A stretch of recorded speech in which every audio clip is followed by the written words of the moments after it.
डीडवाना विधानसभा क्षेत्र में अनंत चतुर्दशी पर विभिन्न धार्मिक कार्यक्रमों का आयोजन हुआ है। अनंत चतुर्दशी की विशेष मान्यताएं हैं और इन मान्यताओं के साथ महिलाएं पुरुष अनंत चतुर्दशी का उपवास करते हैं और उपवास कर भगवान श्री हरि विष्णु की आराधना करते हैं। साथ ही हवन पूजन यज्ञ का आयोजन भी करते हैं। इसी के तहत आज अनंत चतुर्दशी पर विभिन्न जगहों पर धार्मिक कार्यक्रमों का आयोजन हुआ है और हवन पूजन यज्ञ का आयोजन भी किया गया है। अनंत चतुर्दशी की विशेष मान्यताएं हैं।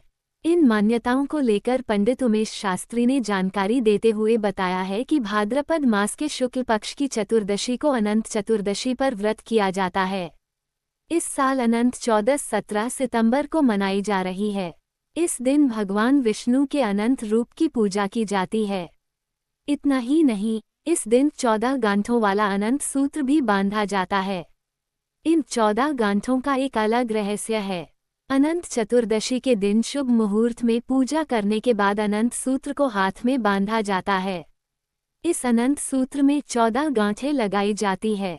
14 गांठें इसलिए लगाई जाती हैं क्योंकि 14 गांठ को 14 लोकों से जोड़कर देखा जाता है।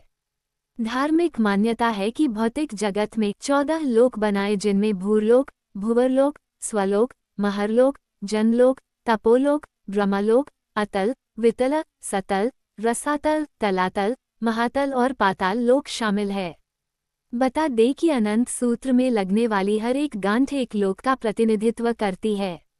इसलिए अनंत सूत्र को हाथ में बांधा जाता है और अनंत सूत्र हाथ में बांधने के कई नियम भी होते हैं।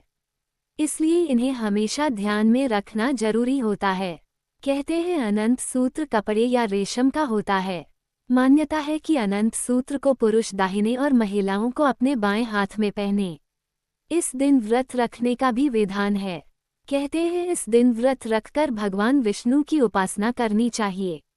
व्रत रखने से भगवान जल्दी प्रसन्न होते हैं और उनका आशीर्वाद प्राप्त होता है। चतुर्दशी व्रत कथा। भाद्रपद मास के शुक्ल पक्ष की चतुर्दशी को यह व्रत किया जाता है। इस दिन भगवान नारायण की अनंत के रूप में पूजा की जाती है। सूती धागे में 14 गांठ लगाकर और उस धागे को पुरुष अपनी दाहिनी भुजा के ऊपर बांधता है और स्त्री बाईं भुजा के ऊपर बांधती है। इस व्रत को करने से मनुष्य के सभी पापों से मुक्ति मिलती है और धन धान्य के भंडार भरे रहते हैं और भगवान नारायण की विशेष कृपा होती है।